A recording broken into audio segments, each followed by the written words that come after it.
Boa tarde, estamos aqui reunidos para mais uma transmissão da Federação Israelita do Estado de São Paulo, nessa nova iniciativa de nos encontrarmos aqui, para nos prepararmos para o Shabat.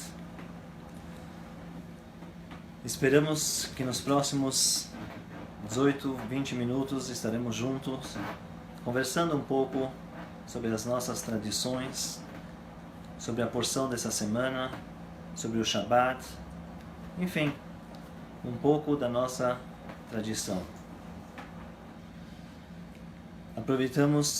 Agradecemos a Fizesp por essa oportunidade e convidamos você, internauta que está nos assistindo, a mandar suas perguntas, que tentaremos, na medida do possível, respondê-las da melhor forma possível. Como foi falado semana passada, a Torá, a Bíblia judaica, o Pentateuco, conhecido como Velho Testamento, é dividido em 53 porções. 53 em hebraico é a palavra Gan. Gimel, que é a terceira letra do hebraico, é 3. O Nun é 50. Gan quer dizer jardim. Portanto, no jardim da Torá, ela é dividida em 53 porções. Uma porção para cada semana. Dessa forma, no decorrer de um ano, que tem aproximadamente 53, 54, até 55 semanas, recapitulamos toda a Torá, desde Gênesis, desde a criação do mundo, até o final em Devarim, o final em Números. Estudamos toda a Torá nesse período de um ano. E a porção dessa semana é chamada de Toldot, que quer dizer literalmente filhos, mas pode ser traduzido também como gerações.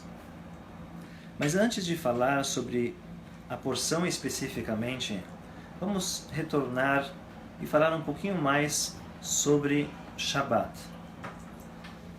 Shabat, essa instituição milenar que acompanha o nosso povo durante todos esses séculos. O Midrash nos conta que da mesma forma que o judeu cuida e observa o Shabat, da mesma forma o Shabat cuida do povo judeu, protege o povo judeu. Esse é um dos segredos, digamos assim, da nossa sobrevivência durante todos esses milênios, apesar de todas as dificuldades, apesar de todos os percalços, todas as tragédias que percorreram a nossa história.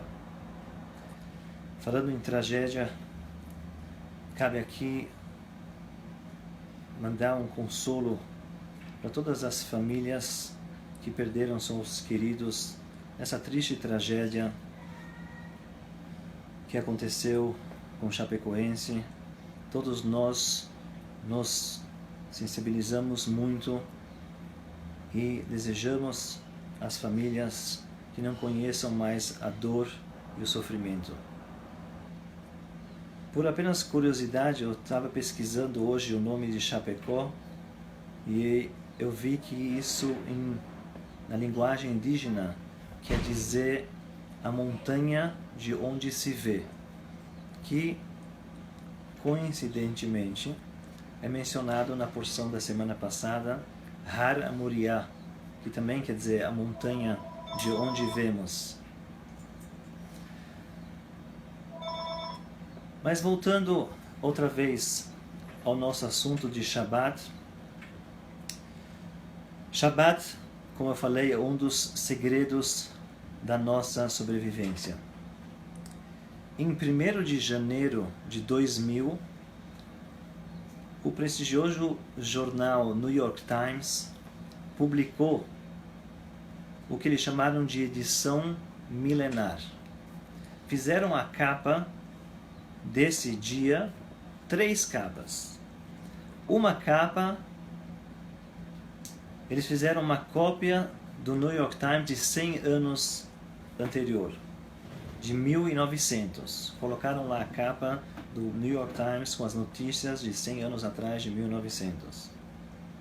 Em 1º de janeiro, a segunda capa, constava as notícias do dia, do próprio dia desse novo milênio. E uma terceira capa que eles fizeram, num exercício de futurologia, enfim, uma brincadeira, fizeram uma capa do New York Times de 1º de janeiro de 2100. Como que eles enxergariam o mundo daqui 100 anos? Hoje já um pouco menos, daqui 84 anos. Acontece que 1º de janeiro de 2100 cai numa sexta-feira, como hoje, sexta-feira. Durante muitos anos, graças a um patrocínio de um anônimo, o New York Times publicava embaixo toda sexta-feira o horário do acendimento das velas de Shabbat. Como hoje, por exemplo. Hoje, sexta-feira, dia 2 de dezembro, o horário das velas em São Paulo é 19h21. Para esses que nos estão assistindo aqui em São Paulo. Se você está assistindo em outro lugar, sorte sua. Mas você pode entrar no Google, só colocar a tua cidade e aparece o horário das velas, ou se não, aproximadamente 20 minutos antes do pôr do sol. E durante muitos anos, como a gente tem no jornal aqui embaixo, tem a cotação do dólar, o índice Bovespa, a previsão do tempo, o New York Times durante muitos anos colocava também o horário das velas toda sexta-feira. Depois de um tempo, cessou o patrocínio e eles tiraram essa informação. Mas por ocasião dessa capa do jornal do New York Times de 2100, eles colocaram o horário das velas do que seria naquela sexta-feira, 1º de janeiro de 2100. Foram perguntar para o editor, um protestante da Irlanda do Norte, perguntaram por que você colocou esse horário, por que você colocou essa informação de uma edição que a gente nem sabe quando vai ser, o que vai ser, como vai ser. Ele respondeu pura e simplesmente: a gente não tem certeza do nosso futuro, mas se existir um futuro e a nós chegarmos a eles, a gente tem a certeza que haverá um Shabat e que o povo judeu estará acendendo as velas de Shabat, não importa aonde, não importa como, manteremos as nossas as tradições fortes e firmes. Isso é um pequeno exemplo, digamos assim, de como o Shabat nos protege e assim a gente espera que realmente, cumprindo o Shabat, que é um dia de introspecção, um dia para a gente dar valor realmente para as coisas importantes da nossa vida. Durante a semana a gente está correndo para lá e para cá, com trabalho, com estudo, com milhões de coisas que a gente tem para cuidar. E Shabat é como um freeze, ele dá estagnar, frisa aquele momento e você pode se dedicar às coisas que realmente têm muito valor. Vamos ver se a gente já tem alguma pergunta. Temos aqui a primeira pergunta de Leandro Pereira. Dirigir no Shabat é ou não uma transgressão? Conforme a tradição que a gente segue na Halachá, dirigir no Shabat não é permitido. Tem aquela máxima que hoje em dia a situação está tão difícil que até os reformistas vão a pé para a sinagoga. Mas em termos de halachá, em termos de condição, realmente, dirigir no Shabat não é uma coisa permitida por várias razões, com mexe de eletricidade, combustão, enfim, várias outras razões. Falando então um pouquinho sobre a porção dessa semana, a porção Toldot, que como eu falei quer dizer filho, quer dizer geração. Logo no primeiro versículo a gente encontra uma coisa muito intrigante. Na primeira frase, a Torá nos diz Ele Todot Yitzhak ben Avraham. Esses são os filhos, as gerações de Yitzhak, Isaac, filho de Avraham, filho de Abrão. Avraham holid et Yitzhak. Abrão que gerou Yitzhak, Isaac. Para qualquer pessoa que lê isso, na hora percebe a redundância e se pergunta, parece um pleonasmo, se a Torá fala que Yitzhak é filho de Avraham, é mais do que óbvio que Avraham era pai de Yitzhak. Por que a Torá se repete dessa forma? Tudo na Torá tem um ensinamento. Existem várias respostas para essa pergunta. A resposta mais simples que o Midrash nos traz é que Avraham, o seu orgulho era seu filho Yitzhak. Para todo mundo que perguntava sobre Avraham, ele falava, é porque você não conhece o meu filho Yitzhak. Ele é uma coisa excepcional, uma coisa especial. E assim o inverso também. Yitzhak, quando alguém falava com Yitzhak, ele dizia assim, mas é que você não conhece o meu pai Avraham. Dessa forma, um se vangloriava no outro. Um era o orgulho do outro.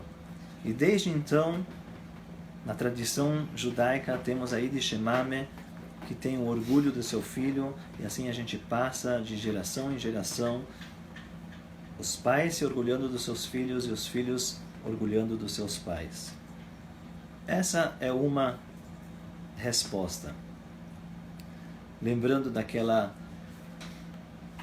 O seu Isaac chegou em casa, mandou chamar o seu filho Jacozinho e falou, Jacozinho, se você passar no Enem, entrar na faculdade, papai vai te comprar uma lambreta.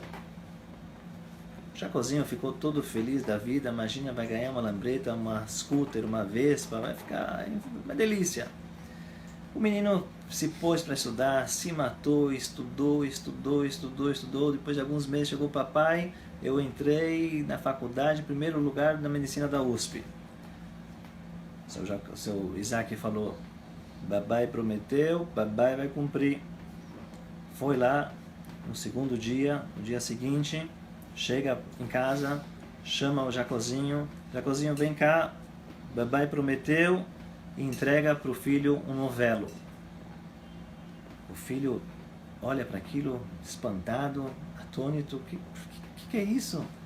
Fala, papai, não foi isso que a gente combinou? Seu Isaac responde, filhinho, papai foi na loja, não tinha lambreta, comprou lã branca.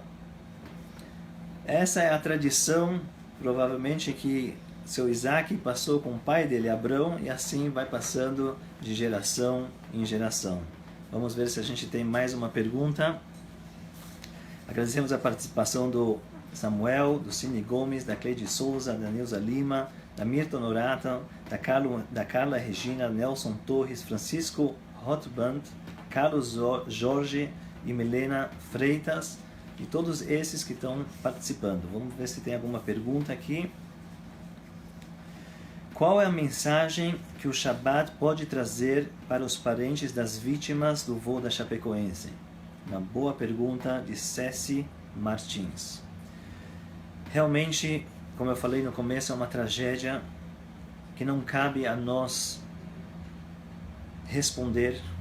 São os caminhos de Deus que nós, humanos, não podemos entender, não conseguimos entender, não temos a compreensão dos atos divinos, mas a mensagem do Shabat é simples e direta.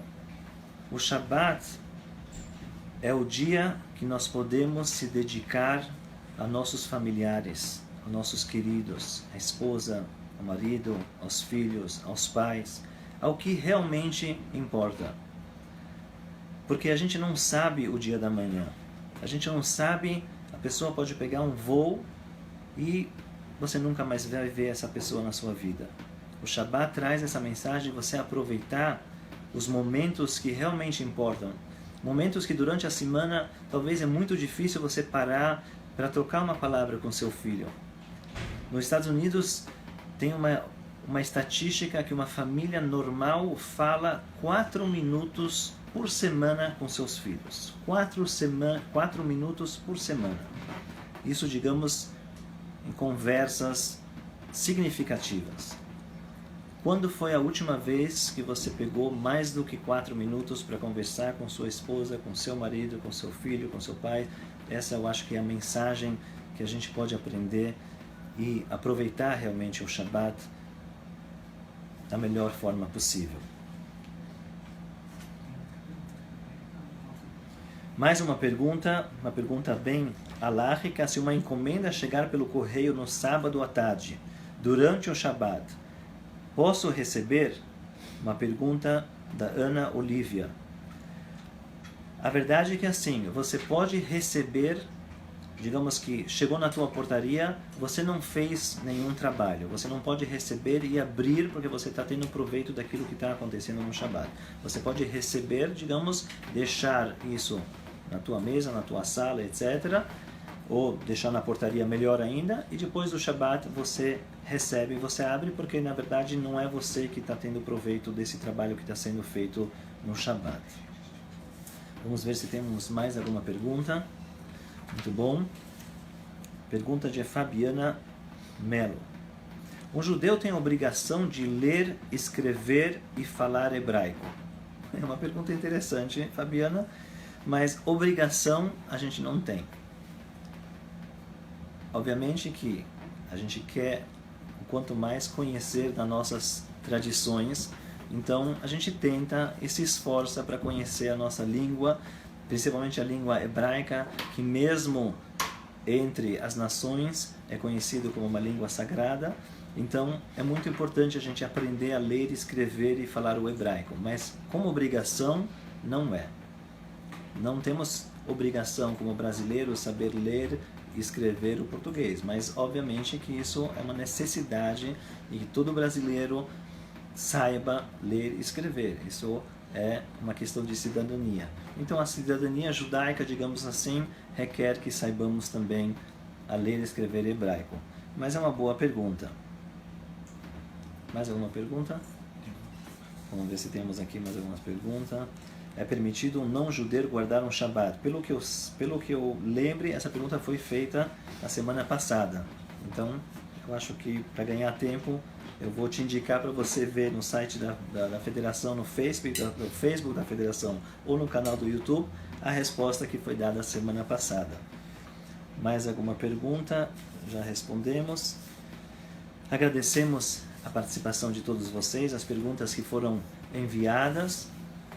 Parabenizamos outra vez a FISESP, a Federação Israelita do Estado de São Paulo, por essa iniciativa de trazer de forma lúdica e com a tecnologia hoje existente um pouco mais das nossas tradições, um pouco mais do nosso conhecimento e com isso disseminar os valores da tradição judaica que acreditamos que são valores universais e que tem para ensinar a todo e qualquer ser humano. Gostaríamos então de desejar um Shabbat Shalom. Eu vou chamar aqui minhas filhas e falar Shabbat Shalom. Shabbat Shalom. Shabbat Shalom.